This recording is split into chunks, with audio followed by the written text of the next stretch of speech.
Hello, this is Joe Pryor, the virtual real estate team in Oklahoma City and Tulsa, and we handle investment property for people who live anywhere.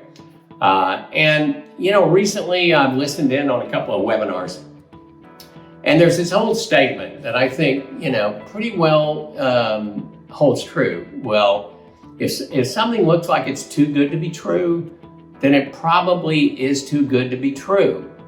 And what I'm seeing is things that I've never seen in my life, and I'm going, well, boy, this doesn't add up to me. So, we have these higher interest rates, and yet what I'm seeing is, well, here's the deal. First of all, you're going to have $400, $500 a month positive cash flow.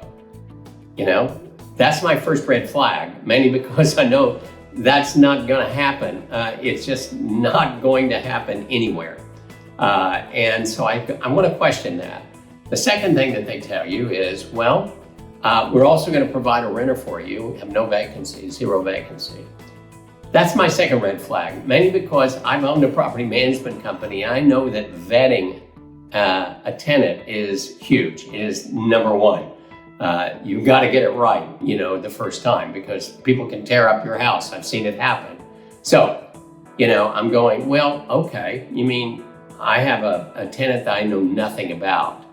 And maybe it's in your best interest to get any tenant in there, just any warm body that can say, oh, sure, I'll pay $1,600 a month, and they can't. And that's the second thing. And then the third thing that I'm seeing is, well, we're going to do free property management for a year to 2 years. Okay. All right. Again, I know the expenses of being a property manager, and I can tell you it's not cheap. It's not a cheap business. It's a great business if you're really into it, but it's not a cheap business. So I'm going, it's my third red flag. There's other red flags like insurance rates that are ridiculously low that make no sense whatsoever, and I really question that. But let's just basically go back to, if it sounds too good to be true, it might give it a benefit of the doubt. You really need to investigate. First of all, that cash flow, most people that have a lot of money or good credit score, they're pretty savvy about what they pay in rents.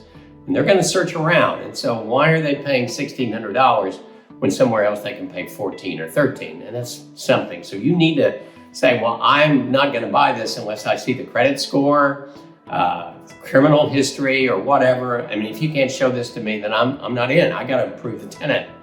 And they probably won't show it to you, by the way. And again, there's some rules about this, but that's the other thing about it. And then, free property management. Here's the basic thing. There's no such thing as free. Nothing. Nobody is giving you anything for free. It's got to be built in some particular respect.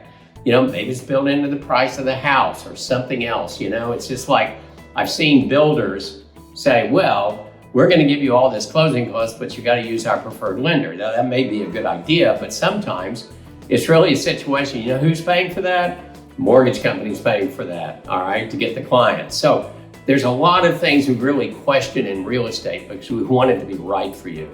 But if something sounds too good to be true, you better dig down into the details. I can promise you, I don't do this. I don't want to do this. There's way too much risk for you. There's certainly risk for me, because you're going to be really unhappy when that investment potentially goes bad. Ask a lot of questions if you think it's too good to be true, because very, very often it is too good to be true.